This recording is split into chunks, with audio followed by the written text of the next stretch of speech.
여러분 안녕하세요. 26년 연초부터 지정학적 불안이 고조되고 있는 양상입니다. 그런 지정학적 불안이 진행되고 있음에도 불구하고 미국이든 한국이든 위험자산 선호 현상이 집중되면서 오히려 주가가 오르는 경향도 나타나고 있습니다. 오늘 아침에 정말 유명한 철학자이시죠? 최진석 교수님. 제가 어린 시절부터 방송을 통해서 많이 배워왔던 분인데 오늘 아침에 경영자 포럼에 나가서 제가 발제도 하고 그 최진석 교수님과 토론 대담을 나눴었던 기회가 있었습니다. 역시 철학자답게 또 거장 철학자답게 이 베네수엘라 사태를 가지고 이렇게 말씀하시더라고요. 이게 베네수엘라 사태를 가지고 한쪽에서는 국제법 위반이다.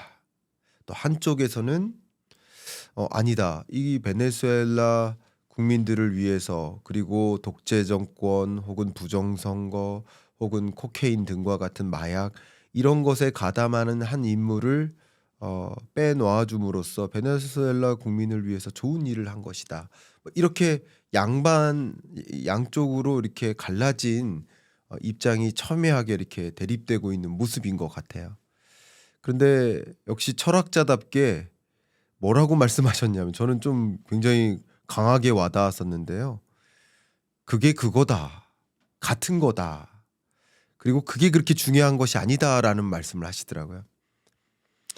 이게 맞냐 틀리냐를 논하는 게 아니라 맞든 틀리든 그런 방향으로 흘러가고 있다는 것을 우리는 들여다봐야 된다.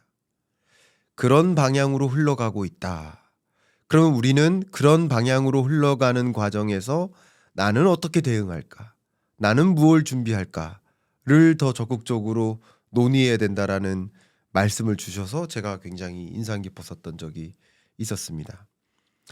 자, 오늘 트럼프 대통령은 UN 산하기구 등 60여 개의 국제기구를 공식적으로 탈퇴하기로 이야기를 했고, 물론 공화당과 민주당으로 구성되어 있는 상원 하원 의회를 통과한 다음 대통령 서명까지 있어야 마무리되는 절차지만 현재 상하원 의석수를 고려하면 트럼프 정부의 기조대로 이행될 가능성이 높다라고 판단해 볼 수 있겠습니다.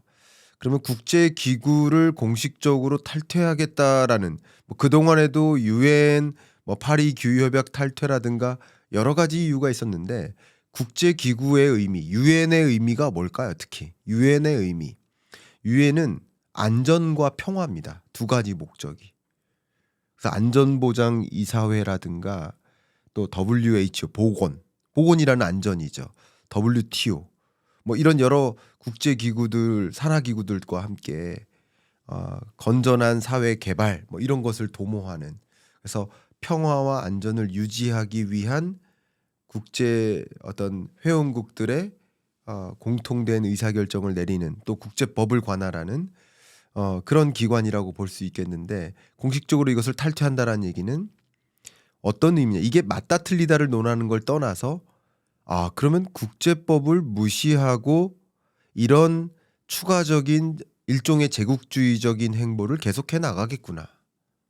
그러니까 일종의 마두로 생포 사태, 베네수엘라 사태가 아니라 여기가 끝이 아니라 계속 이런 지경학적인 분절화가 전개되겠구나라는 것을 암시해주는, 베네수엘라의 임시 대통령으로 부임한 현 기존 부통령이 우리는 강경하게 대응하겠다, 맞서 싸우겠다라는 식으로 나서니까 그러면 2차 공격도 가능하다라는 또 경고의 메시지를 던졌고, 그 밖에 콜롬비아 같은 경우도 코케인 문제, 그 밖에 쿠바라든가 멕시코라든가 주요 소위 브릭스를 구성하는 남미 국가들에 대해서 추가적인 공포를 하고 있습니다. 경고를 하고 있습니다.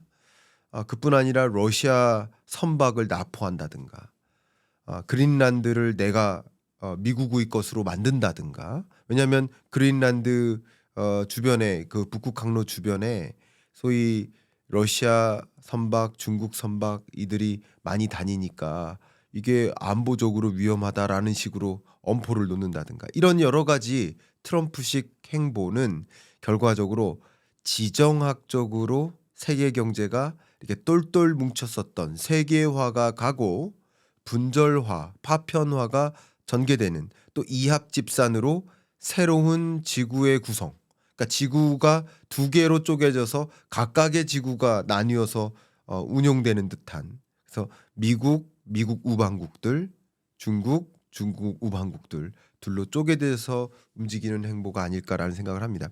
그래서 제가 여러분들께 이미 여러분들께 공유해 드렸었던 마두로 생포의 진짜 이유, 그 배경, 트럼프 대통령 미국의 진정한 의도는 무엇인지를 정리했었고 그 의도를 파악하셔야 되고 그리고 이것으로 인해서 세계의 지형 자체가 분명히 구조적으로 변화할 수도 있겠다라는 그 큰 그림도 한번 그려보시고 나아가서 이것이 경제적으로 어마어마한 파급 영향을 줄 텐데 어떤 영향을 미칠 것인지 그려다보는데 도움이 되시길 바랍니다. 그래서 마두로 생포 사태가 있었던 그날 트럼프 대통령의 기자회견 이후 즉시 분석했던 영상까지 이어서 쭉 보신다면 여러분들이 지금의 미국의 행보 또 지정학적인 변화 또 경제적 파급 영향 이런 것들을 충분히 정리하실 수 있는 기회가 되지 않을까 하면서 모아보기 형태로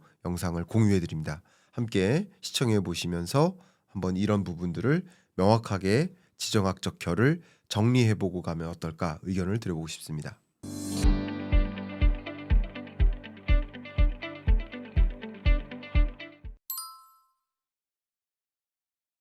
네, 여러분 안녕하세요. 지경학적 불안이 고조되고 있습니다. 여러분들께 또 즉시 분석으로 안내해 드리고자 화면을 좀 열었습니다. 자료 보시는 것처럼 어쩌면 트럼프 대통령이 기자회견에서 남겼었던 여러 멘트 중에 핵심적인 것은 이 두 문장인 것 같습니다. 안전한 정권을 이행할 때까지 그때까지는 미국이 베네수엘라를 통치하겠다. 그러니까 베네수엘라를 통치하겠다라는 거 이게 첫 번째고요. 두 번째는 석유 기반 시설을 재건하겠다라는 것이죠. 역시 석유를 노린 것이다라는 것을 우리가 포인트로 가져갈 필요가 있겠습니다. 그래서 지금부터 이 베네수엘라 마두로를 이제 생포하게 된 진짜 이유가 무엇인지 정말 석유뿐일 것인지 여기서는 기자회견 때 내내 뭐라고 얘기했습니까? 마약 때문이다.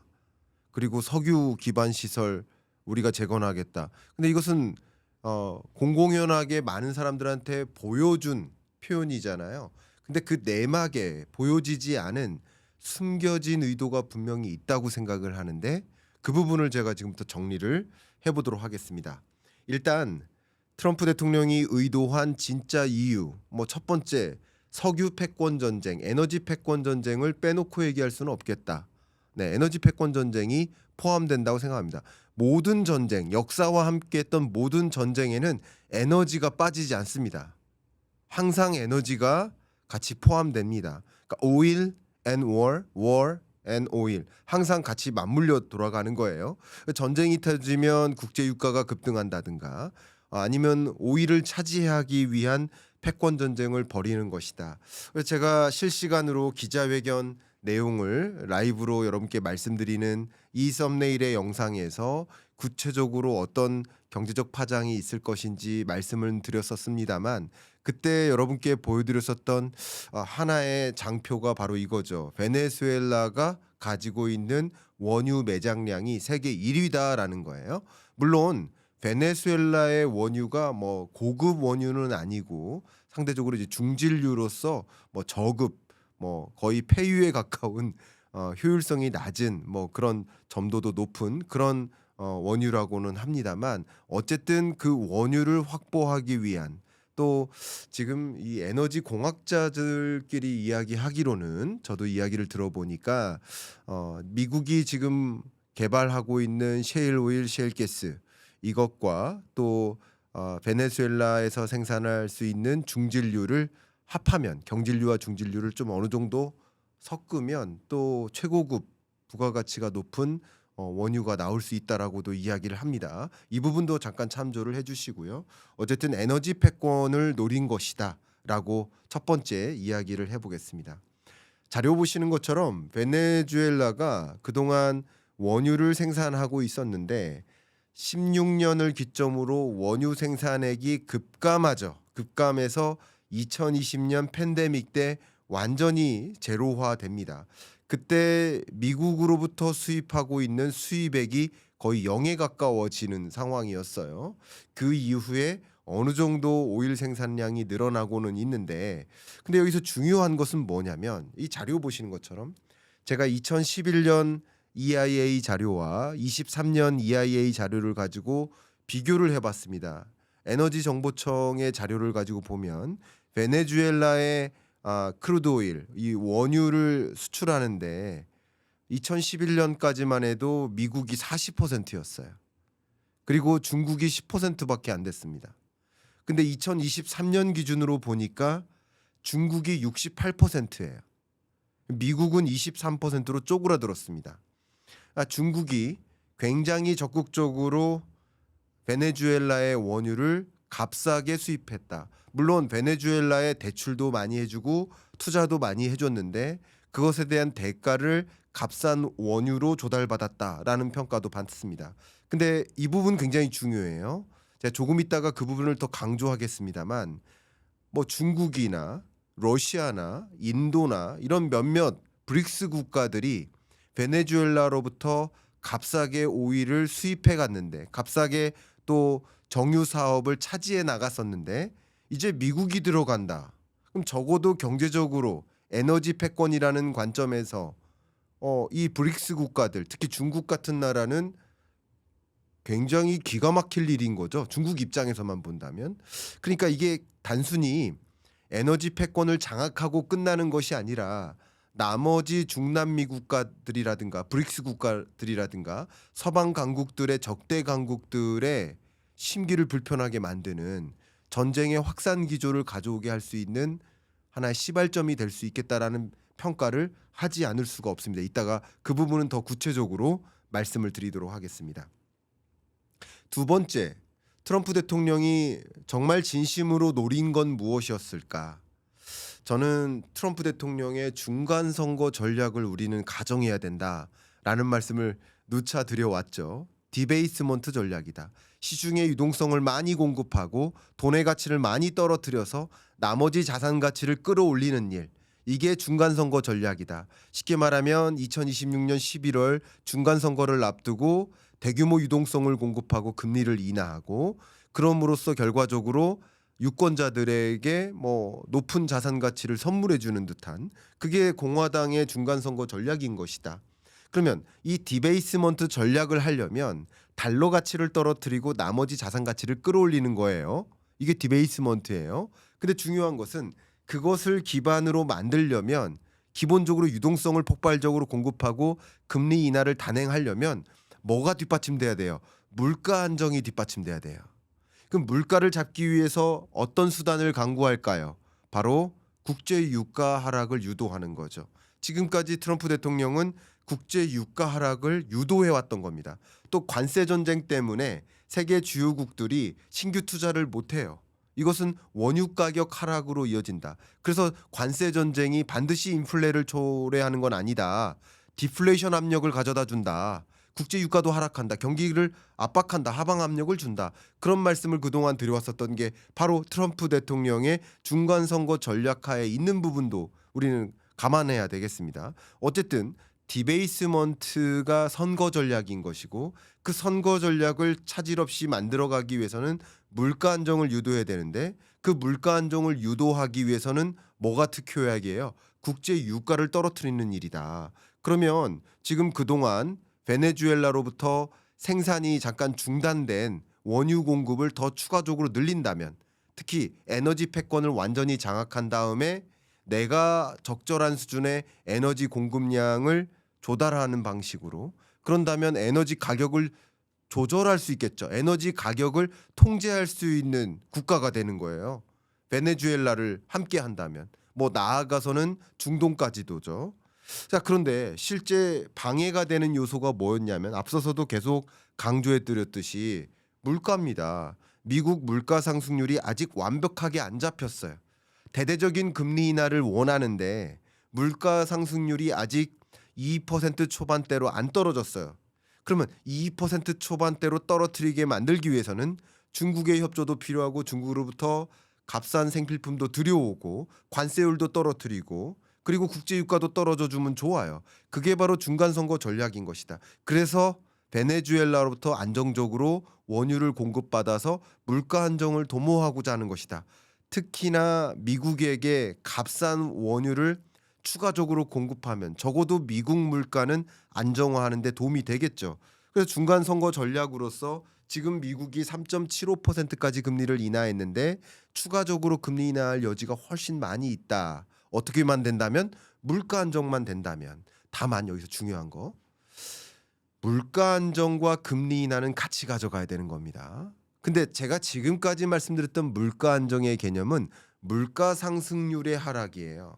그런데 선거 전략으로서 금리 인하를 하기 위해서는 물가 상승률이 떨어지는 게 중요하지만 다시 이 물가 그래프를 보여드리면 아직 물가 상승률이 마이너스를 기록한 적이 없다. 다른 말로 물가는 22년보다 23년이, 23년보다 24년이, 24년보다 25년, 26년이 물가는 계속 가혹하게 높아지는 거예요. 물가 상승률이 둔화될 뿐이지 물가의 레벨은 계속 올라가는 겁니다. 그걸 뭐라고 얘기할 수 있어요? 인플레이션율은 통제할 수 있지만 인플레이션율을 2% 수준으로 안정적으로 오르도록 통제하고 그걸 통해서 그걸 근거로 금리 인하를 대대적으로 단행할 당위성을 확보할 수는 있지만 중요한 것은 뭐예요? 이 오른쪽 더 이코노미스트 표지가 이번 26년 첫 번째 더 이코노미스트 표지입니다. 이 표지가 뭐예요? affordability라는 표현이 들어갑니다. affordability. 그러니까 여기 angst라는 표현이 들어가는데 굉장히 어려운 영어 표현인데 이게 anxiety랑 좀 유사한 특징이 있어요. 그러니까 미국 국민들이 물가의 레벨 자체가 너무 올라가서 어포더블하지 않다. 어포더빌리티의 문제. 그러니까 물가 상승률은 중앙은행이 고민하는 거예요. 물가 상승률이 안정이 되면 이제 금리 인하를 추가적으로 해도 돼. 그러면 뭐 해요? 서민들은 뭐를 가지고 고민하는데? 물가 때문에 고민하는데. 그러니까 결과적으로 중간 선거 전략상 물가의 레벨도 떨어뜨리고 물가 상승률은 정말 말 그대로 떨어뜨리고 금리는 금리대로 떨어뜨린다면 자산 가치는 반대로 올라가겠죠. 유동성 정책을 펼치는 거. 그게 디베이스먼트 전략이라. 그럼 모든 걸 다 이뤘을 때 경제적인 관점에서 미국 유권자들이 야, 트럼프 대통령 잘했네. 다시 뽑아줘야겠네. 중간 선거 이길 수 있게 만드는 전략이다. 그래서 역시 노린 것은 이 베네수엘라를 공습하고 마두로 대통령을 생포해서 결과적으로 베네수엘라를 통치하면서 가져갈 목표는 디베이스먼트 전략도 포함되는 것이다라고 저는 의견을 드리겠습니다. 세 번째입니다. 역시 여러 가지 패권 전쟁이 전개되는데 역시 패권 전쟁에는 통합 패권 전쟁을 빼놓고 얘기할 수가 없겠습니다. 이미 중국은 세계 최대 원유 수입국이 돼버렸고 달러가 세계 최대 원유 수입국이었던 미국이 페트로 달러라는 표현을 쓰면서 이제 우리가 세계 최대 원유 수입국 아니냐. 그러니까 원유 거래할 때는 달러로 거래하라 하면서 기축통화국의 당위성을 확보하게 됐었던 역사적 배경이 있습니다. 근데 지금은 이미 중국이 세계 최대 원유 수입국이 됐고 이미 중국은 중동 주요 국가들을 중심으로 야 이제 위안화로 결제하자 하면서 세계 기축통화국으로서 지위를 올려가고자 계속 살피고 있습니다.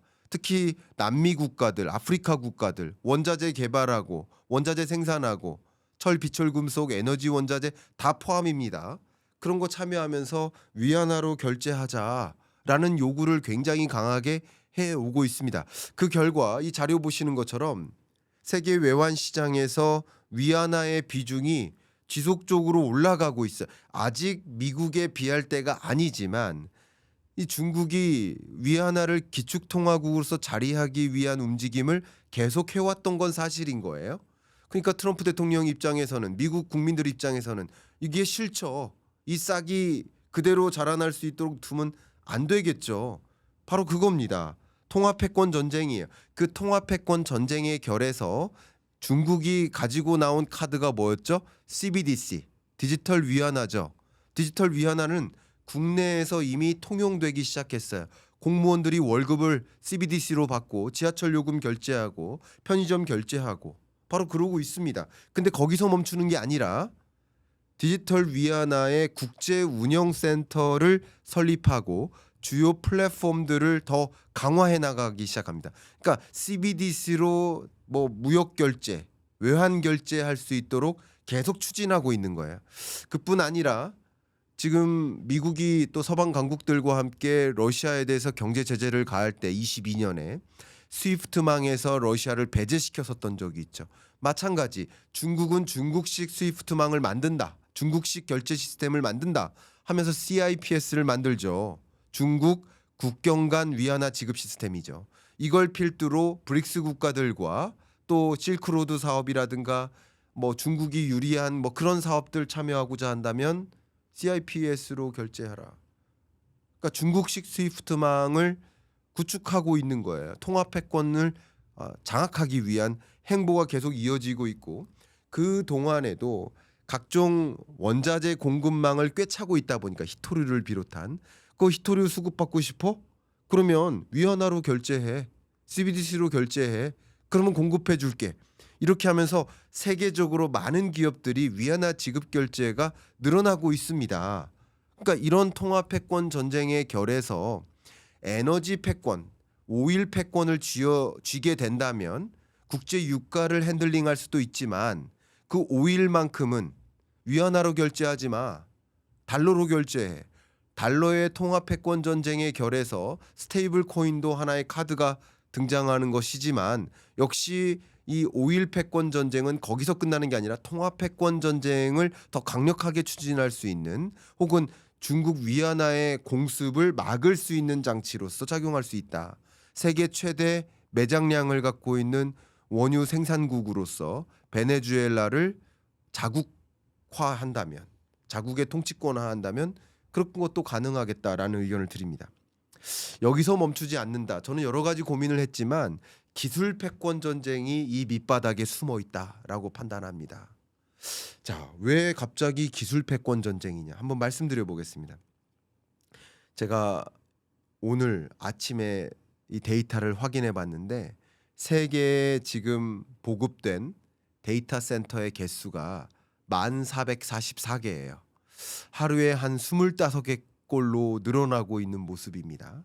그 데이터 센터의 거의 절대적인 비중이 미국에 설치되고 있습니다. 근데 문제는 데이터 센터는 앞으로도 수요가 넘쳐날 것으로 보여져요.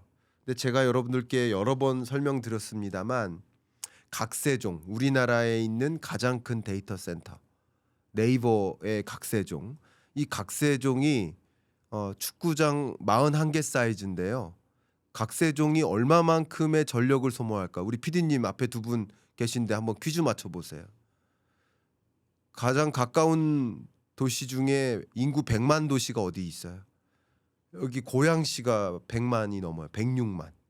고양시의 가정용 전력이 더 많을까요? 각세종이 더 많을까요? 벌써 정답을 알고 계시고 바로 그겁니다. 그러니까 어마어마한 전력을 소모한다. 이 부분은 핵심입니다. 자, 그런데 앞으로는 데이터 센터를 확대 건조하는 과정에서 이미 지금도 그런데요. 데이터 센터 건설할 때 전력을 안정적으로 조달받을 수 있는가를 평가하고 데이터 센터를 건설해요. 그러니까 이제 데이터 센터를 건설하고 그걸 기반으로 AI를 누가 더 확보할 것인지, 누가 더 AI를 활용해 나갈 것인지, 그게 바로 기술 패권 전쟁의 핵심 아니겠습니까? AI 인프라가 데이터 센터니까요.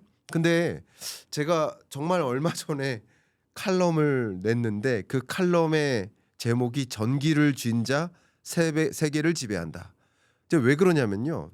과거에 그 기마병을 가지고 말을 가지고 세계를 호령했던 시대 있죠. 몽골 제국. 그때는 가장 핵심인 동력이 뭐예요? 국가 경쟁력이 뭐예요? 그때는 기동력이었어요. 모빌리티 파워. 근데 나중에 포탄을 가지고 싸우기 시작해요. 그때는 뭐가 국가 경쟁력이에요? 화력이에요. 그죠? 파이어 파워. 근데 지금은 뭐예요? 컴퓨팅 파워다. 누가 더 AI 기술 패권을 갖고 있느냐? 컴퓨팅 파워다. 다른 말로 연산력이다. 그래서 저는 이 세계 경제를 볼 때, 역사적으로 볼 때 기동력에서 화력으로, 화력에서 연산력으로 전환된다. 그러니까 누가 더 연산력을 확보하느냐의 문제인데, 앞에 말씀드렸던 것처럼 데이터 센터를 건립하는 AI 인프라를 확보하기 위해서는 에너지를 안정적으로 조달해야 돼요. 근데 풍력이나 뭐 수력이나 태양광 뭐 이런 것을 활용하기도 하고 원자력을 활용하기도 하지만 절대적인 전력 공급이 화력 발전에 기초합니다. 여전히. 그렇기 때문에 화력 발전 능력은 곧 원유에 기반한 것이고, 그렇기 때문에 오일 패권 전쟁, 물론 베네수엘라가 갖고 있는 그 밖의 원자재, 그리고 베네수엘라가 금을 굉장히 많이 보유하고 있습니다. 뭐 그런 것까지 생각해 보면 이 패권 전쟁의 결에서, 기술 패권 전쟁에서 핵심 중에 하나가 전력을 안정적으로 조달받기 위한 장치. 예, 그것으로서 역시 베네수엘라를 통치하겠다라는 압력이지 않을까 해석을 해보고 싶습니다. 그런데 중요한 건 전쟁이 여기서 끝날까?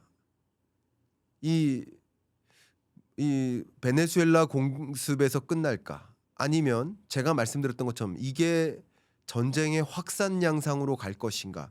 이게 굉장히 큰 핵심 주제거든요. 지금 보고 계시는 이 자료가 이란 테헤란이 수도죠. 테헤란에 상인이나 자영업자들 시위자가 이제 행진하고 있는 모습인데요. 이란의 통화 가치가 뭐 미 달러당 142만 리알까지 폭락하고요.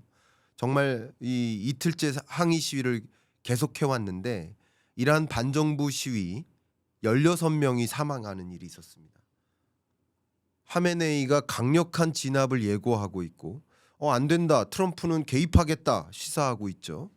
이런 터에 방금 베네수엘라 사태가 있었던 겁니다. 그러니까 트럼프 대통령이 뭐라고 합니까? 이란 정부가 평화 시위대에 발포하고 폭력적으로 살해할 경우 미국은 그들을 가만두지 않겠다라고 엄포를 이미 선언했고요. 그리고 미국과 이스라엘이 시위를 오히려 부추기고 있다. 하메네이 입장이에요. 그러니까 중동에 주둔하고 있는 미군을 공격하게 될 것이다 라고 강대강으로 맞설 것을 예고하고 있습니다. 이뿐만 아니라 이 지정학적 결을 생각해 보면 앞에서도 말씀드렸지만 이 원유 패권 전쟁, 에너지 패권 전쟁은 결과적으로 중국에게는 경제적인 손실을 주는 거예요. 인도, 러시아에게도 경제적인 손실을 주는 행위예요. 브릭스 국가들끼리 굉장히 강력하게 미국에 저항하고 있는데, 이런 행보는 이 브릭스 국가들도 나름의 뭔가의 저항을 불러일으킬 수 있어요. 그래서 대만 해협의 불안, 이 대만 해협을 둘러싼 전운, 역시 중동 지역을 중심으로 한 전운, 이런 것들이 더 고조될 여지가 있는데, 그것으로 인해 나타날 경제적 파급 영향, 이 부분은 제가 2부에서 집중적으로 다루겠습니다. 오늘은 여기까지 하고요. 2부 영상은 오늘 저녁에 올라갈 테니까 2부 영상을 좀 기대해 주시길 바라고요. 공지 말씀 드리겠습니다. 제가 26년 경제전망서를 발간하면서 26년 경제의 핵심을 지경학적 분절화라고 했죠. 그만큼 지경학적 불안이 고조되는 국면에 이 경제 여건에서 나는 어떻게 대응을 해야 될까? 유동성이 무조건 좋은 것만 있을까? 위험한 요소들도 있다. 그런 부분들을 경제전망서를 통해서 조망해 보실 수 있기를 좀 추천드리고, 제가 선착순 20분에 한해서 1월 달에 특강을 마련했습니다.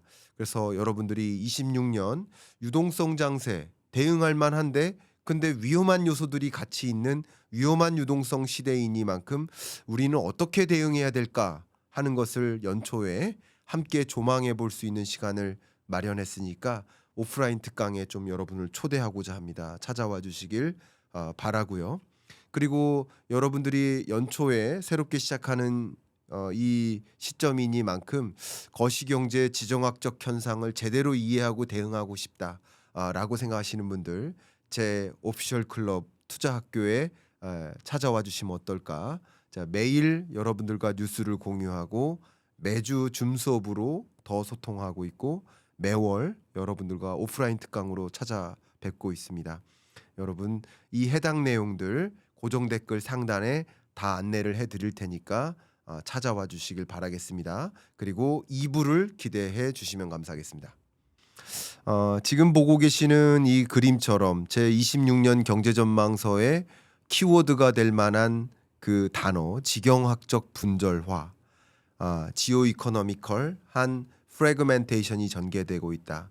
그러니까 지구가 200개의 나라의 퍼즐로 똘똘 뭉치던 세계화의 시대가 가고 이제 파편처럼 흩어지고 있다. 이런 현상을 저는 지경학적 분절화라고 말씀드렸고, 제가 어떻게 전쟁이 더 일어날 건지 전쟁이 확산될 것인지 그걸 어떻게 압니까? 다만 우리는 시대를 규명해 본다면 지난 1980년부터 2022년까지는 이른바 세계화의 시대였고 전쟁이 없던 시대였고 서로 다국적 기업들이 글로벌 밸류체인을 강화해 나가면서 수출을 중심으로 세계 경제가 폭발적으로 성장해 왔던 시대입니다.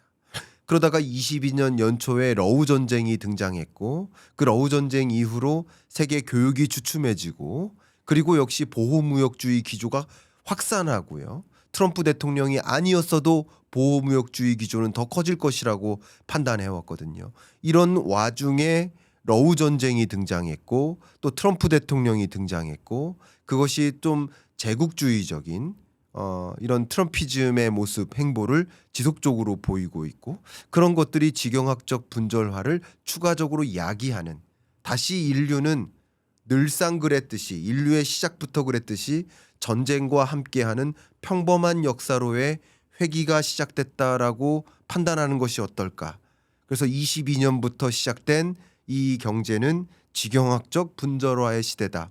우리가 전쟁을 예측할 수는 없단 말이에요. 정말 중동 전쟁 확산할 것인지 대만 전쟁이 일어날 것인지 그걸 우리가 어떻게 압니까? 어떻게 예측합니까? 그러나 우리는 25년, 6년 지금 경제가 이른바 전쟁과 함께하는 시대구나라고 가정할 필요가 있지 않을까 의견을 드리고 싶은 겁니다.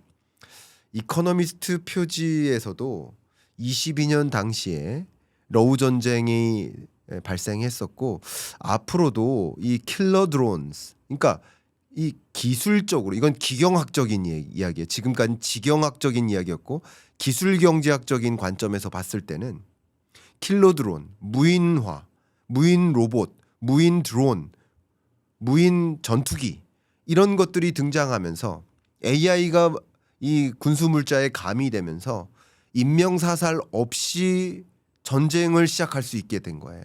그러니까 그런 것까지 맞물리면서 전쟁이 앞으로도 뭐 일상화될 수 있다라는 전제를 깔고 우리는 이 시대를 관찰하는 것이 낫지 않을까.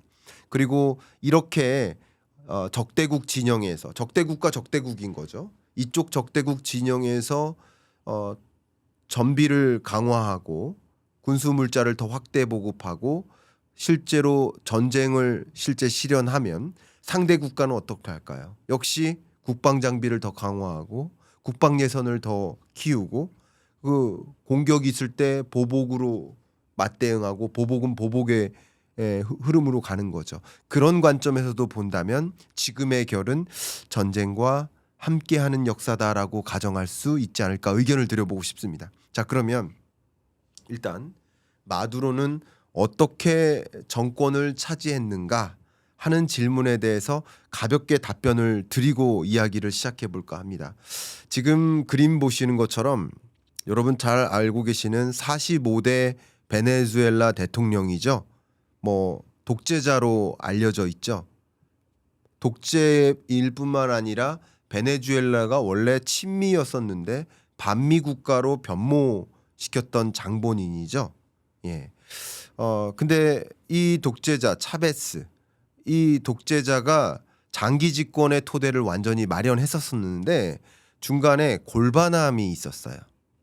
그러니까 골육종이라고 하는데, 골육종이라는 골반암을 경험하면서 이 모든 일이 허사가 됐었고, 뭐 결과적으로 어찌어찌 일이 있었는데 이 니콜라스 마두로를 부통령으로 임명했었어요.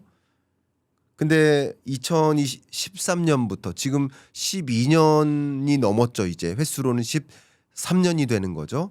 2013년부터 부통령으로 이제 임명되고 부정선거 의혹을 갖고 있습니다. 분명히 부정선거 의혹을 많이 갖고 있고 그건 사실인 것 같아. 지금 판단해 봤을 때 그걸 가지고 기반으로 해서 독재를 이어가고 있다. 이렇게 볼 수 있겠습니다. 원래 버스 운전기사 출신이고 노동 자로서의 뭐 시위 참여도 많이 이끌고 했었습니다. 근데 결과적으로 이 독재 정권을 계속 유지할 수 있었던 배경은 바로 군부입니다. 그러니까 군부와 결탁한 거죠. 군부가 없이는 안 되죠. 그러면 주로 원유 많이 생산하고 원유 생산한 이득을 군부에게 일정 부분 공유해주는 과정으로서 베네수엘라가 지금 독재 정권으로 차베스 이후에 계속 유지되고 있다. 이렇게 먼저 흐름을 강조하면 어떨까요? 그런데 지금 추정은 어떻게 미국이 마두로 대통령을 생포했을까? 그 생포하게 된 배경에는 아마도 베네수엘라 내에 뭔가 미국 측과 뭔가 암암리에 협의한, 왜냐하면 정보력을 강조했잖아요. 미국 특수부대의 정보력. 그 정보력은 분명히 일종의 베네수엘라의 군부에서 정보를 제공해주는 수단을 제공해주지 않았을까 이렇게 평가를 할 수 있겠습니다.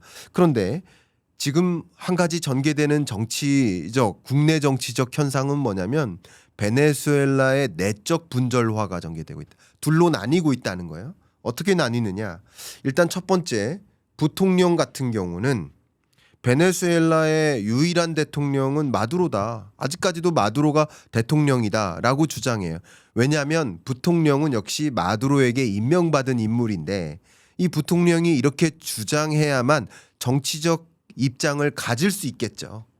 그러니까 이렇게 주장하는 것이 어떤 목적인지, 정말 미국 측과 결탁한 인물이 부통령인지 군부인지 그건 아직 드러난 게 없어요. 그러나 어쨌든 베네수엘라 내에서 정치적 기반을 다지려면, 그리고 부통령이 이렇게 주장함으로써 중국과 러시아와 더 긴밀한 결탁을 해 나갈 수 있겠죠. 그러면서 미국과 대응하고자 하는 움직임, 베네수엘라 입장에서는 역시 아직까지도 마두로를 지지하는 세력도 있습니다.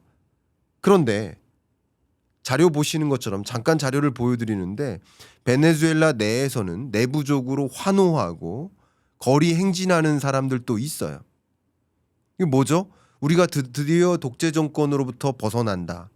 우리도 이제 민주주의 국가로 발돋움한다. 더군다나 우리 경제가 너무나 어려웠고 원유 생산도 차질이 많았고 미국 정유 기업들이 베네수엘라에서 원유 생산자 역할을 많이 하다가 지금 많은 부분 미국 기업들이 지금 탄압을 받고 나갔는데 중국이 많은 부분 차지했는데 이제 다시 민주주의 국가로 발돋움할 수 있다. 그러니까 이 세력이 반반 갈려 있습니다. 내부적으로도. 뭐가 맞다라고 전 주장하고 싶진 않습니다. 근데 어쨌든 독재 정권을 장악하고 있던 이 마두로 대통령 측의 입장과 그리고 반대 측의 입장이 완전히 갈려 있어요. 근데 저는 유럽에서 발행하는 여러 외신들 이렇게 보면 거리에 사람이 하나도 없고 두려움에서 이제 물건들, 생필품들을 사재기도 하고 있다. 이런 보도도 굉장히 많습니다. 그래서 어쨌든 이 독재 정권이 자리하기까지 그 영리를 함께 했었던 세력이나 그 당파들은 또 여전히 지지를 할 수도 있을 것이고, 그리고 미군이 아직도 상당 부분 지상군을 도입해서 뭐 추가 공격을 할 수도 있다라는 그런 걱정들, 이런 것들 때문에 거리에 나서지 않고 집에서 칩거하면서 생필품을 사재기하는 이런 어떤 국민들도 있을 것이고, 이제 우리가 드디어 독재 정권으로부터 벗어난다 하면서 환호성을 부르는 이런 또 상반된 입장에, 정치적으로 상반됐겠죠. 그러니까 누군가를 응원하는 트럼프를 응원하는 사람과 마두로를 응원하는 사람이 완전히 갈려 있겠죠. 그런 관점에서도 정치적 국내 지정학적인 분절화가 전개되고 있다라는 말씀을 드리겠습니다. 근데 베네수엘라가 자료를 보시는 것처럼 크루드 오일 수출을 지금 쉽게 말하면 크루드 오일 원유 수출로 먹고 살았던 나라예요. 근데 2014년부터 2020년, 22년까지 원유 수출이 바닥이 납니다. 그러면서 기반이 됐던 이 원유 수출이 경제적 기반이었습니다만 경제적 기반이 상실되니까 굉장히 어려웠었는데 자료를 보시니까 베네수엘라의 경제 성장률이에요. 특히 2014, 16, 18, 20, 21년까지 내내 역성장이죠. 마이너스 30% 성장합니다. 그러니까 마이너스 30% 성장하는 이런 나라는 없습니다. 우리나라가 IMF 외환위기 때 역성장 마이너스 5.1% 성장했거든. 그게 우리나라 역사상 가장 낮은 성장률이에요. 근데 베네수엘라가 한 해 마이너스 30% 성장했고 보시는 것처럼 7년 연속 역성장했다. 이건 어마어마한 역성장이에요. 그만큼 경제가 쪼그라들면서 베네수엘라 국민들은 어땠을까? 1인당 GDP로 평가하면 좋겠습니다. 보시는 것처럼 2013년부터 2021년까지 1인당 GDP도 급감하죠. 굉장히 힘들어졌다는 겁니다. 그러니까 당연히 정치적으로 국내 정치적으로도 마두로를 지지하지 않는 세력도 상당 부분 있을 수밖에 없는 것입니다. 경제적인 관점에서도 생각해 보면. 그러니까 이민자가 속출하고 이미 베네수엘라를 많이 떠나고 있습니다. 근데 이 지정학적인 분쟁이 또 있으니까 베네수엘라를 떠나자 하는 국민들도 또 많아지고 있는 겁니다. 이 난민 문제 어떻게 해결할 것인가? 주변 남미 국가들이나 미국도 이 난민을 다 수용할 수 없다라는 입장도 굉장히 많기 때문에 첨예하게 갈리는 겁니다. 그런데 특히 이렇게 경제만 무너지는 게 아니라 지금 베네수엘라를 상징하는 핵심 키워드는 경제 성장률이 아니라 경제 성장률도 놀랍죠. 마이너스 30%. 근데 물가 상승률이 사실은 정말 핵심 키워드예요. 물가 상승률 그래프 한번 보여드릴게요. 2019년에요. 숫자가 잘못된 게 아닙니다. 제가 잘못 읽었습니다. 63,374%. 그러니까 2018, 19년에 물가 상승률이 63,374%. 그 다음에 19,906%. 물가 상승률이요. 물가가 전년보다도 6만 %가 상승했다는 거예요. 그러니까 10%, 20%가 아니라요. 그 2배, 3배가 아니라 100%면 2배잖아요. 2배, 3배가 아니라 63,000% 상승했다고요. 그러니까 물가가 상승한다는 얘기가 이때 돈이 휴지 조각이 된다라는 표현이 등장한 거예요. 그러니까 이만한 사과 상자에 돈을 수북히 담아가지고 그거 가지고 빵 한 덩어리를 교환하는 거예요. 그러니까 이게 나라로서의 명분이 있는 거예요. 나라가 무너진 거죠, 완전히. 그러니까 나라가 완전히 무너진 겁니다. 그러니까 원유 생산, 원유 공급은 완전히 줄고 경제는 파탄나고 1인당 국민소득은 떨어지고 물가는 치솟으니까. 그러니까 1인당 국민소득이 쪼그라든 게 문제가 아니라 1인당 국민소득이 쪼그라드는 과정에서 물가는 물가대로 상승하니까 얼마나 국민들이 어려웠겠습니까? 그러니까 정치적으로 견해가 같다 다르다를 떠나서 경제적으로 정치적 기반을 가질 수가 없었던 거예요. 그러니까 반반 갈려 있다. 군부라든가 기존에 결탁했던 이런 세력들은 계속 마두로를 지지하겠죠. 부통령도 당연히 지지하겠죠. 그래야 자기도 정치적 기반이 있겠죠. 그러나 그렇지 않은 평범한 국민들은 지지할 수 없겠죠. 그러니까 오히려 환호성을 지르는 거죠. 이렇게 정치적으로 국내 정치가 완전히 내분이 심각하게 일어나는 상태였던 겁니다. 어떻게 그런 나라가 똑바로 설 수 있겠습니까? 제가 지금 2편인데요. 아침에 올렸던 1편 영상 썸네일이 이겁니다. 마두로 생포의 진짜 이유가 그냥 트럼프가 노리는 게 여러 가지가 있는데 그러니까 결국은 이 베네수엘라를 직접 통치하겠다. 근데 통치하기도 정말 쉽지 않은 나라일 것이다. 정치적으로도 반으로 갈려 있고요. 군부를 통제하든 아니면 중국이 베네수엘라를 쳐들어오지 않도록 막든 아니면 어떤 군사적인 정치를 감안하든 어떤 방식으로든 이렇게 반반 갈려있는 베네수엘라를 하나로 통치하기가 굉장히 어려울 것이고 경제적으로도 지금 핸들링하기가 굉장히 어려워진 상황인데 앞에 보여드렸던 것처럼 22년 이후로 원유 수출이 좀 늘어나면서 베네수엘라 경제가 회복되기 시작했고 물가 상승률은 떨어지기 시작했잖아요. 그러면 트럼프 대통령의 생각은 뭘까요? 원유 공급을 많이 늘려주면 베네수엘라 경제도 다시 살아나고 정치적 기반도 갖게 되고 그리고 물가 상승률도 원유 공급이 늘어나니까 또 안정화되지 않겠느냐. 바로 이런 생각을 기반으로 하지 않겠습니까? 이런 거죠. 그런 생각하에 있는 것이다라고 그 배경을 설명드리겠습니다. 그리고 마두로 생포의 진짜 이유 제가 한 4가지 정도 말씀드렸는데 그 진짜 이유에 대한 영상은 이 영상에서 그때 새롭게 보시길 바라고요. 이어가도록 하겠습니다. 제가 결과적으로 오늘 말씀드리고 싶은 것은 국제정치적 분절화입니다. 국내 정치적 분절화가 아니라 국제적으로도 이제 둘로 쪼개지는 현상이 일어난다라는 것을 강조하고 싶습니다. 한번 잠깐 설명드릴게요. 일본은 미국 지지를 밝혔죠. 다카이치 총리가 뭐라고 했습니까? 민주주의의 신속한 회복이 중요하다. 지지한 거죠. 자, 이스라엘은요. 당연한 거죠. 네타냐후 총리가 트럼프 대통령의 자유와 정의를 위한 대담한 지도력이다. 단호한 결심이다. 장병들의 뛰어난 활약을 높이 평가한다. 지지하는 거죠. 그런데 중립적인 입장을 말씀드리겠습니다. 당연히 유엔이 중립적이겠죠. 국제법에 기초한 판단은 다소 중립적이라고 볼 수 있겠습니다. 유엔 사무총장께서 뭐라고 했냐면 유엔 헌장 2조에 타국의 무력을 사용하는 건 금지되어 있다. 그러니까 위험한 선례를 남긴 것이다. 이것은 매우 위험하다. 이게 왜 그러냐면 이런 선례를 남겼다면 다른 나라들도 예를 들어서 러시아가 한국 공격하는 것도 괜찮습니까? 중국에서 한국 공격하는 거 괜찮다는 뜻인가요? 이런 선례 자체가 전쟁을 더 빈번하게 만드는 그러니까 미국은 또 추가적으로는 보복을 할 수도 있겠지만 보복에 보복을 낳는 이건 안 좋은 선례로 남았다라는 이야기고요. 역시 독일 총리도 마찬가지. 미국의 간섭에 대한 평가는 신중함이 요구되며 국제법은 길을 인도하는 틀로서 여전히 남아있다. 중립적이죠.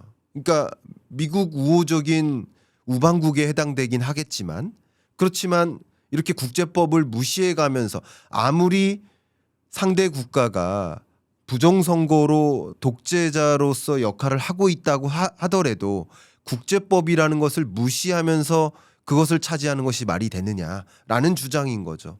저도 그런 면에서 트럼프 대통령의 국제법을 무시한 행위 자체 이것은 지지하기가 어렵겠다라는 생각을 갖고 있습니다. 제가 어떤 좌나 우나 정치적인 입장에서 말씀드리는 게 아니라 정말 국제법에 기초해서 중립적으로 말씀을 드리는 겁니다. 부정선거로 독재 정치를 하는 그런 정치인이 있다면 지탄받아 마땅하죠. 그죠? 그것도 지탄해야 되죠. 그러나 그걸 지탄하기 위해서 왜 국제법을 스스로 무시하느냐 이거죠. 그죠? 자, 스페인의 산체스 총리 같은 경우 마두로 정권의 정통성을 인정하지 않지만 국제법을 위반하면서까지 불확실성을 만들어 나가는 거 이것은 바람직하지 않다라는 입장을 표명하고 있죠. 역시 이 세계 국가와 유엔 기구를 포함해서 중립적인 입장을 여러분께 공유했습니다. 이제 미국을 규탄하는 입장 뻔하죠. 먼저 중국이요. 외교부에서 공식적으로 입장을 냈는데 근본 미국의 마두로 대통령 체포를 패권적 행위라고 규탄한다. 자, 러시아는요. 역시 미국의 공습은 근거 없는 무력 사용이다. 베네수엘라 주권을 침해했다라고 규탄하는 입장이고요. 북한은요. 북한은 공식적인 입장을 미사일 발사로 표명을 하죠. 미국 불량배적 본성을 확인했다라고 하면서 미사일을 발사하죠. 1월 4일 오전 아침 7시 50분에 평양에서 900km를 비행하는 탄도미사일을 발사했습니다.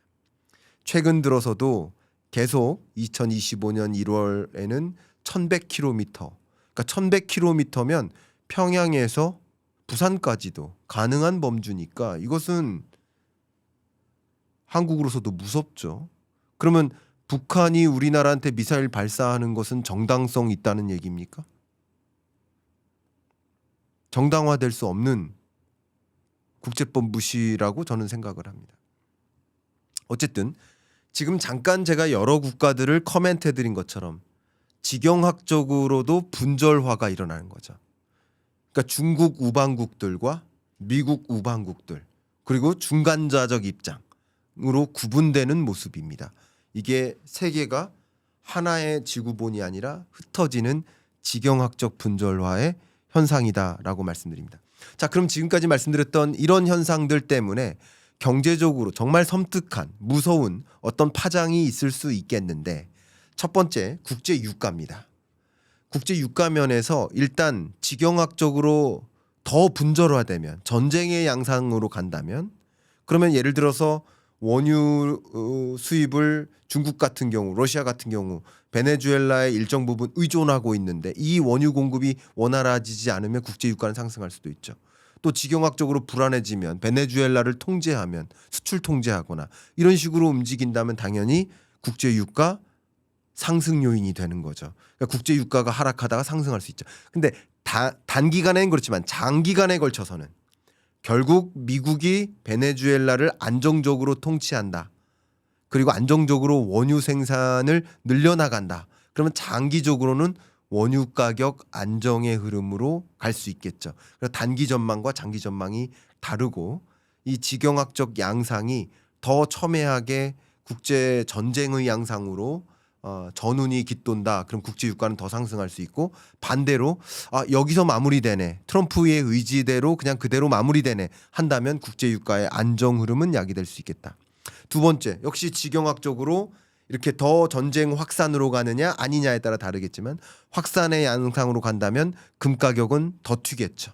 금 가격은 역사상 고점을 지금 이미 갱신했고 금 가격뿐만 아니라 은 가격도 역사상 고점을 갱신하는데 계속 갱신해 나가겠죠. 최근 국제 금 가격의 현황을 보면 1년 동안 63% 상승했습니다. 그리고 하루 동안 1.92% 상승했고요. 지난 20년 동안은 700% 상승했습니다. 그러니까 이런 흐름을 본다면 지경학적으로 불안이 고조되면 안전자산 선호 현상으로 금 선호 현상이 더 집중될 것이다 라고 볼 수 있겠습니다. 이제 경제적 파급 영향, 지금은 자본시장에 미치는 영향이고요. 경제적인 파급 영향은 이 그래프 한번 보시면요.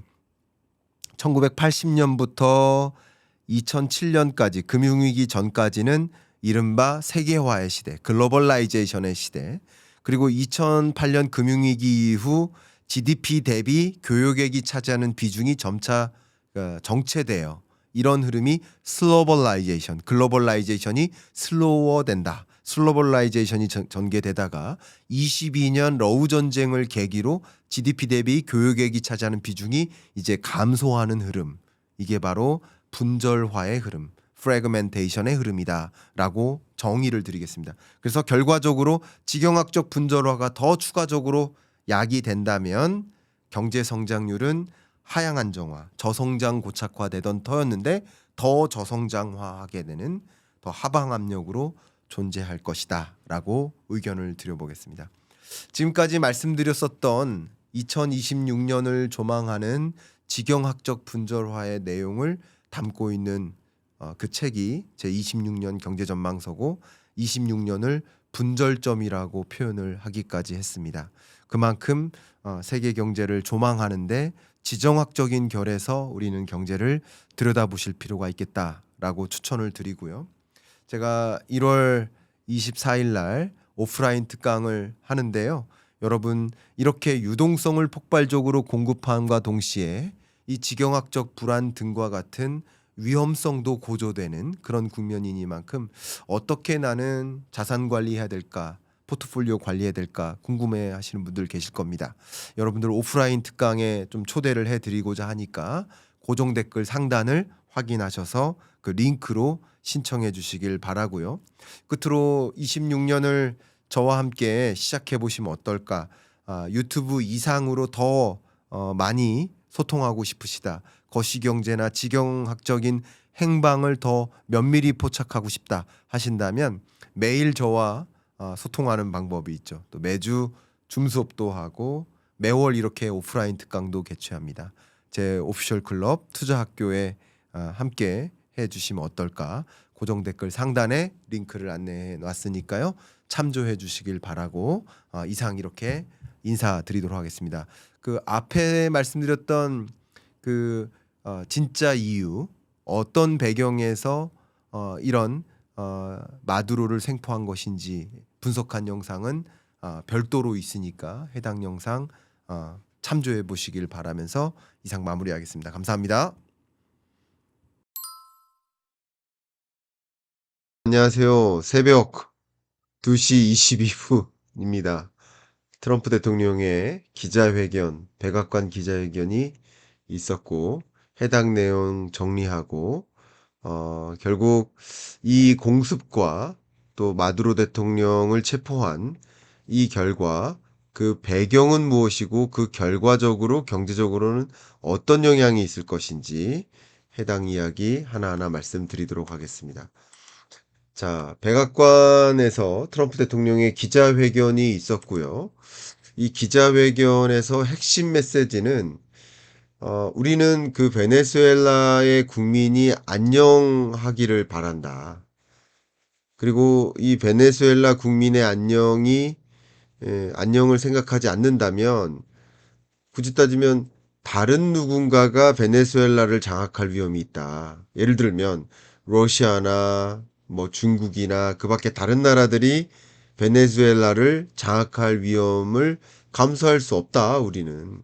그렇기 때문에, 왜냐하면 그건 베네수엘라 국민의 안녕을 위해서도. 그래서 우리는 지금 베네수엘라에 있고 적절한 이양이 이루어질 때까지, 정권을 이양할 때까지 남아 있겠다. 그래서 적절한 수준의 정권 이양 때까지는 우리가 뭐 나름의 통치를 하겠다라는 메시지, 이게 굉장히 중요한 메시지인 것 같습니다. 제가 지금 뭐 받아 적으면서 기자회견 내용을 좀 정리를 했는데 몇 가지 여러분께 설명드리도록 하겠습니다. 빨리빨리 가겠습니다. 자, 일단 베네수엘라 군사력을 무력화했다. 그리고 미국의 법 집행을 통해서 마두로를 지금 마약 밀매 혐의로 기소되어 있고 지금 이미 그래서 이 마두로를 이 재판대에 세우겠다.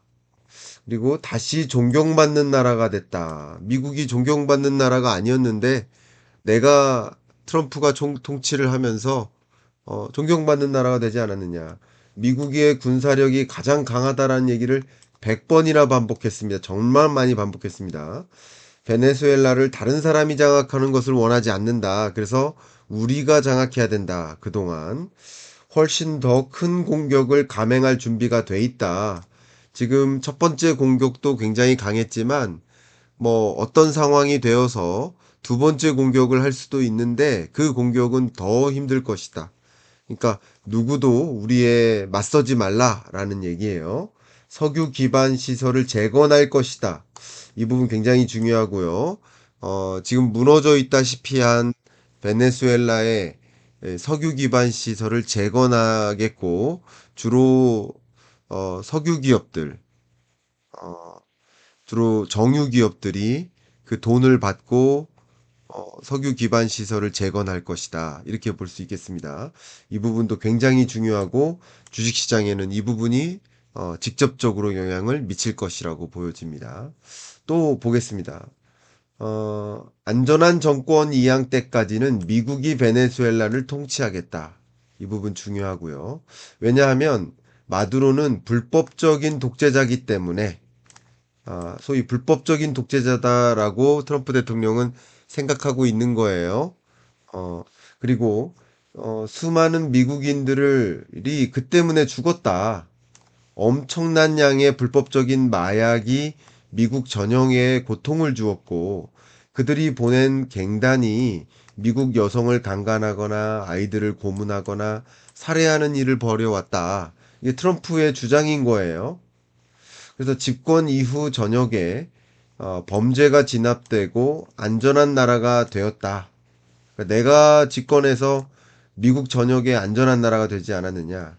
그리고 새로운 국가 안보 전략 시스템을 구축하기 때문에 우리 서반구는 매우 안전해질 것이다.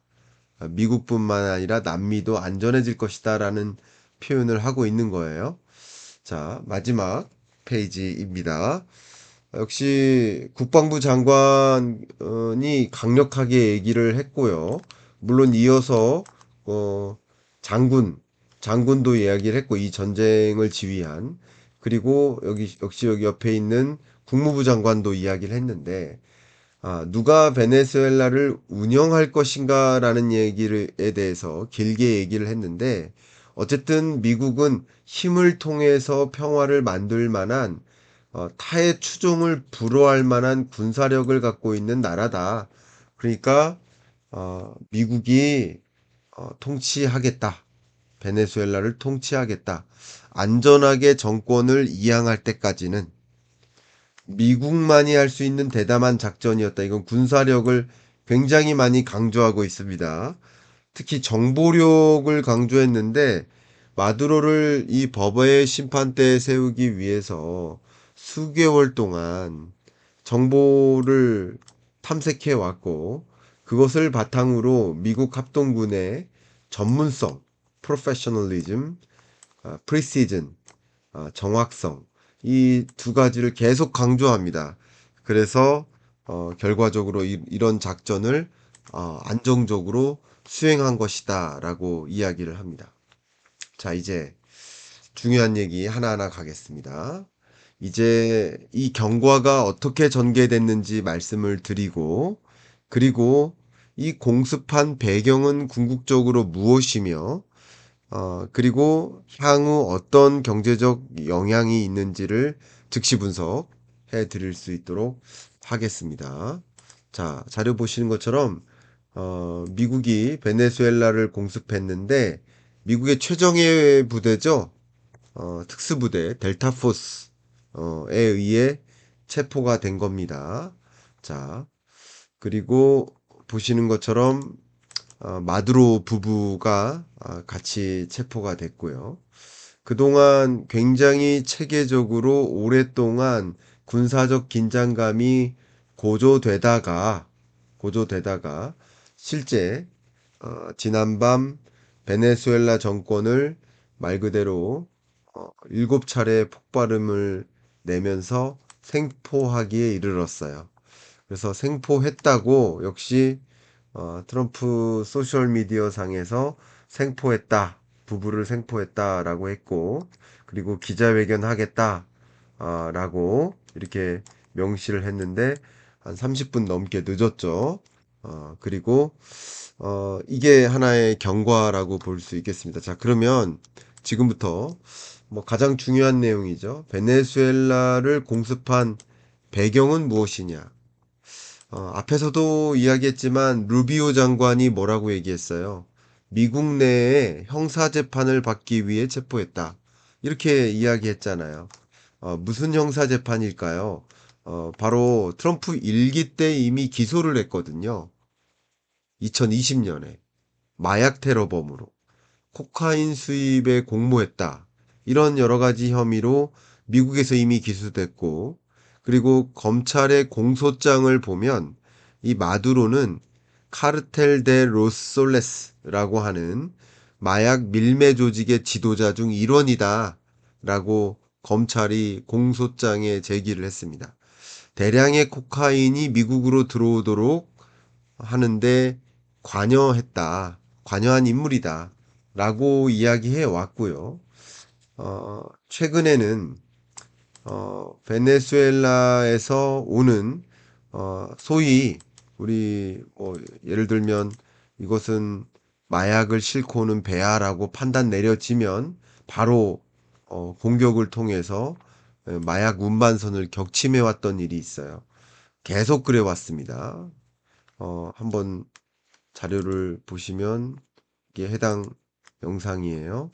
그래서 보시는 것처럼 베네수엘라의 이 마두로 정권 통제하에서 외국 테러 조직으로 어떤 마약 밀매나 성매매나 폭력, 테러 이런 여러 가지 책임이 있다라고 강조를 해왔고요. 이 마약을 운반하는 이 테러리스트들, 이 국제 해역에서 미국으로 향하던 그런 테러리스트들이 발견되면 즉각 이들에게 조치를 취해 왔습니다. 테러리스트들이 그동안에도 사망을 했고요. 그동안은 미군 피해는 당연히 없었다라는 것을 강조하고요. 미국으로 마약을 들어오려는 이들에게 경고가 되길 바란다라고까지 강력하게 얘기했습니다. 그래서 정리를 한다면 일단 베네수엘라를 공습한 마두로 부부를 체포한 그 표면적인 배경은 바로 마약에 있다. 그게 미국 국민을 해쳤다. 근데 중국에 대해서 관세 전쟁을 했었던 것도 또 그 밖에 콜롬비아라든가 멕시코에 대해서 강경하게 대해 왔었던 것도 트럼프 대통령의 강경한 대응은 대부분이 뭐였습니까? 마약 밀매였어요. 중국도 펜타닐에 대해서 관세를 부과하면서 관세 전쟁이 시작됐지 않았습니까? 역시 그것도 실질적인 이유에 해당된다라는 얘기를 하겠습니다. 그 다음 이제부터는 베네수엘라 공습의 지정학적 목적은 무엇이냐? 이게 단순히 마약 밀매 이것만 있겠느냐? 이거는 표면적인 어쩌면 핑계일 수 있겠다. 그것도 목적이 되는 거 맞아요. 그러나 더 궁극적인 목적은 뭘까?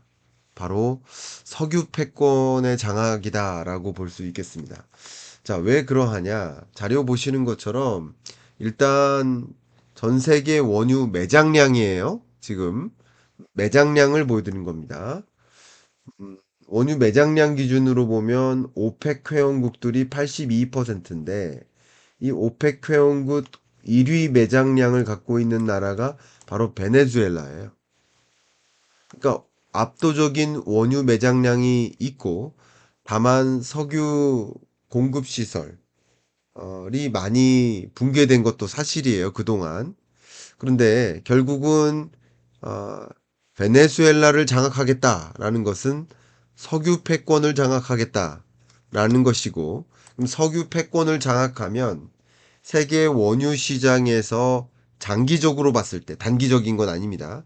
장기적으로 봤을 때 원유 가격을 안정화시키거나 끌어올리거나 국제 유가를 조정할 수 있는 수단으로서 작용할 수 있겠죠.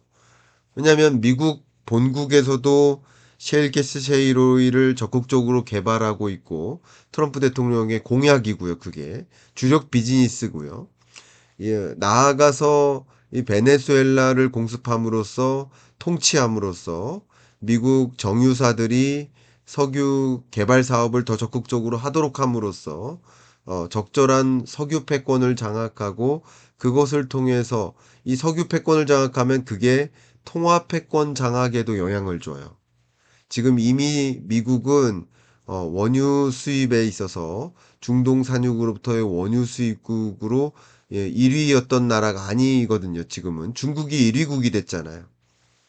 그러니까 중국이 오히려 페트로달러가 아닌 페트로위안을 강조하면서 중국 위안화의 기축통화국으로서의 지위를 격상시키기 위한 행보를 보이고 있는데 역시 석유 패권 전쟁뿐만 아니라 에너지 패권뿐만 아니라 역시 에너지 가격 조절 능력까지 있고 그것은 물가 안정에 기여할 수 있고 물가 안정을 또 유도함으로써 어쩌면 유동성을 폭발적으로 공급하고자 하는 그래서 일종의 중간선거 전략에도 분명히 들어갈 수 있겠다. 또 나아가서는 통합패권 전쟁과도 연결될 수 있겠다. 이런 부분 말씀드리고 많이 나아가서 추정을 해본다면 이 지정학적 긴장감이 고조되고 전쟁이 만약에 일어난다. 그리고 그냥 베네수엘라와의 긴장감이 아니라 반미 좌파 정권이 장악하고 있는 소위 미국의 대응하고 있는 그런 남미 국가들과 러시아와 중국 이들이 똘똘 뭉칠 가능성이 있거든요. 이미 브릭스를 중심으로 똘똘 뭉치고 있잖아요. 브라질, 멕시코, 콜롬비아, 베네수엘라 다 마찬가지입니다.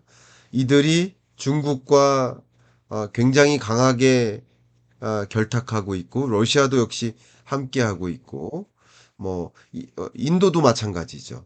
그러니까 이런 나라들이 또 결집하면서 미국이 베네수엘라를 차지하는 것을 인정할 수 없어. 이러면 지정학적 긴장감이 또 고조되겠죠. 마치 중국이 대만을 하나의 중국으로 가져가기 위해 움직인다면 미국이 그거 안 돼라고 저지하려고 노력하는 것처럼 미국이 베네수엘라를 통치하려고 들어 안 돼. 브라질, 옆에 있는 브라질, 멕시코, 인도, 중국, 러시아 이런 브릭스 국가들, 이런 국가들이 소위 이런 것을 대응하려는 또 군사적 긴장감이 고조될 수도 있겠다. 이런 말씀을 좀 드려봅니다. 어쨌든 석유 패권도 하나의 목적이다. 또 하나의 목적이 뭐가 있을까? 반미 좌파 정권을 교체시키기 위함이었다. 라고도 저는 평가를 해보고 싶습니다. 왜 그러냐? 굉장히 무시무시한 얼굴 표정의 인물이 있죠. 이 사람이 당시 파나마의 마누엘 노리에가 정권입니다. 1989년이었고요. 조지 부시 대통령 당시에 파나마를 침공했죠. 침공한 이유는 뭐였어요? 마약 소탕의 명분이었어요. 똑같습니다. 내세웠던 건 마약 소탕을 명분으로 내세웠어요. 그러나 궁극적으로는 정권을 겨냥한 군사적 압박이었다라고 후대에까지 지금 평가가 내려지고 있습니다. 그러니까 미국은 마약 밀매나 권력 남용으로 국제적 비난을 워낙에 많이 받고 있는 이 파나마의 이 노리에가 정권을 무너뜨리기 위해서 대규모 군사작전을 벌여왔었고요. 이게 이런 사진의 일부거든요. 굉장히 유명한 사진입니다. 그때 미국이 수도 파나마 시티를 포함한 그런 요충지를 장악하고 그리고 이 노리에가를 체포해서 미국으로 송환했죠. 그리고 마약 범죄 혐의로 유죄 판결을 받았고요. 미국이 중남미에 직접 무력으로 개입해서 특정 국가의 정권 교체를 진행했었던 대표적인 사례입니다.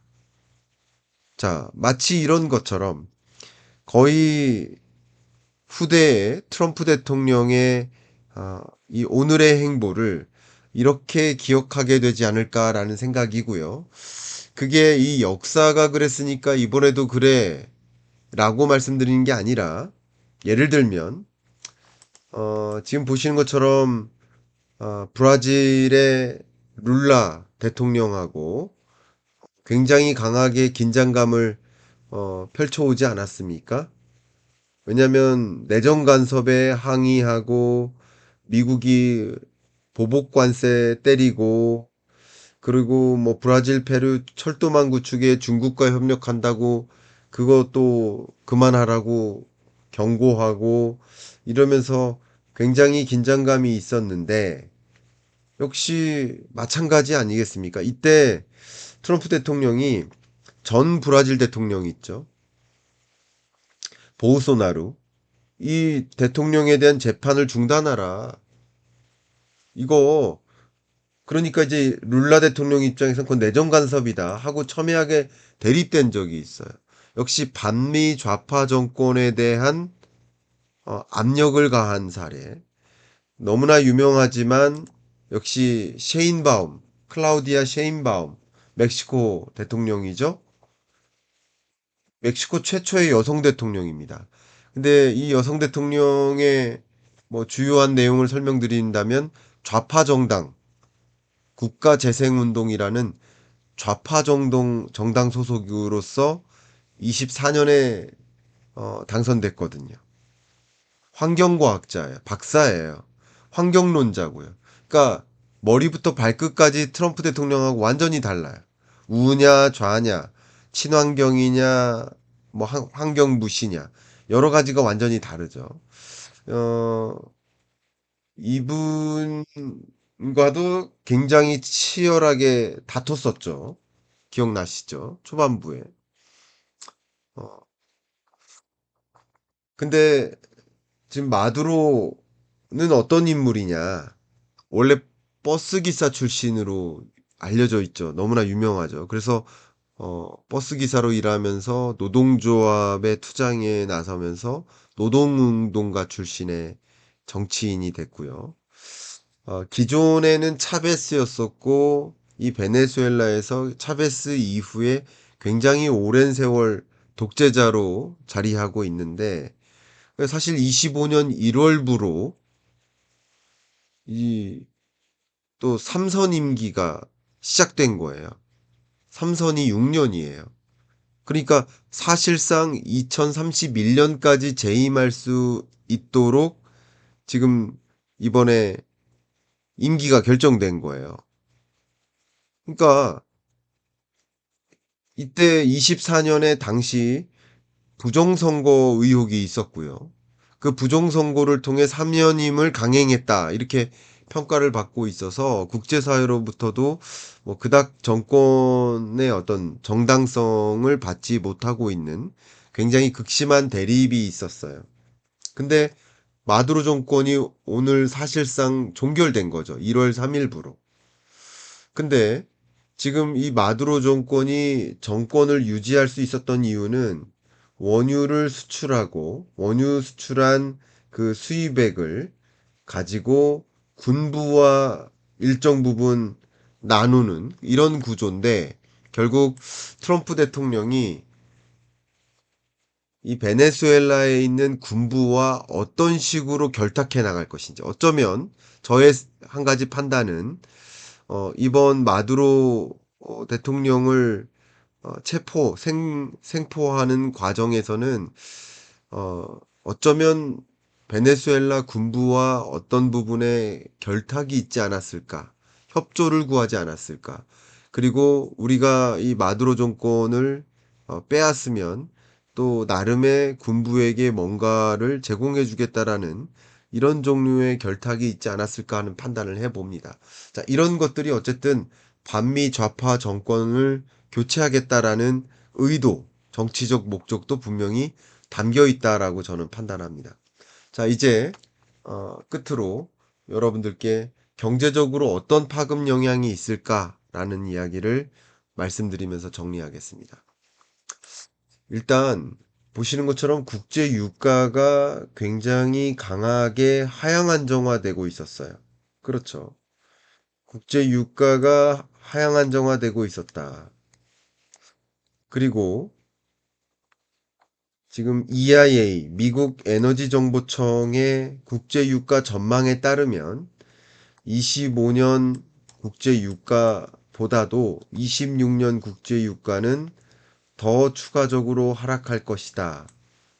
해서 뭐 지금 연간 65달러였던 것이 51달러 수준으로 떨어질 것이다라고 그동안 전망해 왔었단 말이에요. 그런데 결과적으로는 트럼프 대통령의 의지대로 베네수엘라의 정유권, 석유 시설 이런 것을 장악해 나갈 것이라고 가정했을 때 중장기적으로는 어쩌면 원유 공급에 혹은 원유 패권에 국제유가 패권을 장악하는 일이 있을 수 있겠지만 지금 이것은 전쟁이 끝난 것이 아니다. 저는 이게 지정학적 긴장감을 더 고조시킬 것이다. 그리고 중국 입장에서 중국, 러시아, 브라질, 인도 이런 나라들 입장에서 미국이 베네수엘라를 차지하는 것을 지켜만 보지는 않을 것이다라고 저는 평가를 하고요. 지정학적 긴장감이 고조되면 지금 전망했었던 이 전망치를 다 무산시킬 것이다. 다시 본다면 이 떨어지는 흐름을 다시 올려놓을 가능성이 있고요. 역시 국제 유가도 다시 올라갈 가능성이 있다. 전망치도 올라갈 가능성이 있다. 다만 지정학적 긴장감이 더 고조되느냐 아니냐 여기서 이렇게 마무리됐느냐에 따라 다른 일이라고 생각합니다만 지금으로서는 국제 유가가 지정학적 긴장감이 결과적으로 고조돼서 국제 유가가 다시 이제 반등하기 시작하는 모습을 보이지 않을까 하는 전망을 합니다. 또 이어서 이렇게 지정학적 긴장감이 고조된다면, 자, 두 가지 시나리오예요. 지정학적 긴장감이 남미를 중심으로 고조된다, 확산한다 그러면 국제 유가도 상승하겠고요. 그렇지 않으면 반대로 가겠죠. 근데 또 한 가지는 지정학적 긴장감이 또 추가적으로 고조된다라고 가정했을 땐 1번 시나리오대로 한다면 이 달러에 대한 선호 현상이 또 제기돼요. 달러 선호 현상. 그러면 달러 가치가 상대적으로 강세화될 수 있어요. 이렇게 갈 수 있습니다. 왜냐하면 안전자산 선호 현상이니까 달러와 금은 안전자산 성격이니까 그렇게 될 개연성이 높아진다. 반대로 지정학적 긴장감이 고조되지 않고 확산되지 않는다면 달러의 약세화는 추가적으로 일어날 수 있다. 두 가지 다른 시나리오를 가정해야 될 것 같습니다. 그러나 저는 1번의 가능성을 더 부여하고 싶습니다. 역시 강조하고 싶은 것이 금 가격과 은 가격이에요. 안전자산 하면 금이죠. 역사상 최고치를 갱신갱신 해왔고, 은값도 역사상 최고치를 갱신해왔어요. 근데 금을 가지고 좀 말씀을 드려본다면, 금 가격 최근 1년 동안 보세요. 오늘 하루 동안 6.92, 0.16% 상승했고요. 30일, 한 달 동안 2.67% 상승했는데, 최근 1년 동안 63% 상승했습니다. 최근 25년, 20년 동안에도 각각 122%, 721% 상승했습니다. 근데 저는 여러분들께 26년 경제를 뭐라고 말씀드렸어요? 지경학적 분절화의 시대라고 정의하면 좋겠다. 제가 전쟁을 전망할 수는 없죠. 전쟁이 더 벌어질 것이다, 아니다. 로 정의할 수는 없죠. 그런데 제가 2026년 경제전망서에 그 첫 번째 거시경제 트렌드를 지경학적 분절화의 시대라고 했고, 오죽했으면 26년은 분절점이다라고까지 표현했어요. 그만큼 26년 경제에 지경학적 긴장감이 고조되는 국면이다. 어쩌면 1980년부터 2022년 러우 전쟁이 시작되기 전까지는 전쟁이 없었던 시대를 우리가 살았었으나 22년 러우 전쟁 이후로 전쟁이 더 많아지고 격화되는 인류의 시작이 전쟁과 함께 했었다라고 한다면 인류의 시작 어, 지금 22년 이후에 새로운 인류는 특히 25년 트럼프 2기 시대 이후의 새로운 인류는 전쟁과 늘 함께하는 시대로 재편됐다. 어쩌면 원래 인류는 전쟁과 늘 함께 했었고 1980년부터 22년까지 유독 전쟁이 없었던 시대를 잠깐 스쳐 지나갔었던 것뿐이다. 이렇게 정의하는 것이 적절해 보이지 않을까. 그런 면에서 지경학적 긴장감, 특히 트럼프 대통령의 여러 행보가 제국주의적 행보예요. 지금도 제국주의적 행보죠. 또 한국, 일본, EU, 우리 관세 높일 거야. 관세 깎아줄 테니까 미국에 투자해. 이게 약탈 경제 아니겠습니까? 생각해 보세요. 약탈 경제인 거예요. 똑같은 겁니다. 과거 제국주의 시대 때 힘 있는 국가가 힘 약한 국가를 주권을 빼앗고, 그 다음에 노동력 빼앗아가고, 자원 빼앗아가고 했던 일하고 차이가 없죠. 그러니까 지금 이런 것들이 트럼프식 제국주의 행보고 미국 서방 강국이 그런 식으로 움직이면 나머지 국가들은 어떻게 할까? 적대 국가들은 역시 그것에 대응하려고 하겠죠. 그게 지경학적 분절화를 가져오고요. 여기에 한 가지만 더 추가적으로 말씀드린다면 오늘 역시 장관과 장군급이 이야기를 했습니다만 미국의 드론과 무인 기술, 첨단 국방 장비 이런 것들이 인명 피해 없이 전쟁을 시작할 수 있게 해주는 거예요.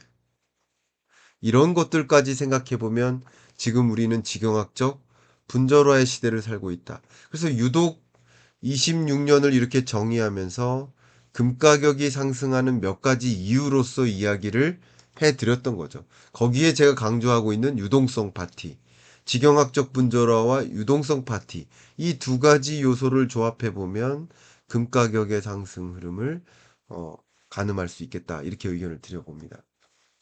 자, 이제 공지 말씀드리고 마무리하겠습니다. 2026년 경제전망서 아직 보지 못하신 분, 26년 시작하시는데 한번 흐름을 보시길 바라고요. 책을 꼭 한번 일독해 주시길 추천드리고요. 제가 2026년 첫 번째 오프라인 특강 1월 24일에 26년 위험한 유동성의 시대 어떻게 대응해야 하는가라는 주제로 오프라인 특강을 개최하는데 오피셜 클럽 회원 여러분들이라면 자동 참석이지만 그렇지 않으신 분들도 참석의 기회를 드리고자 오프라인 특강을 마련했습니다.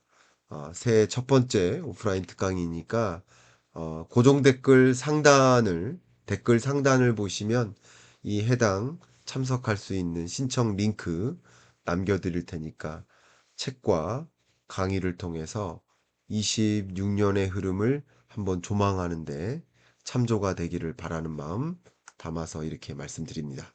감사합니다.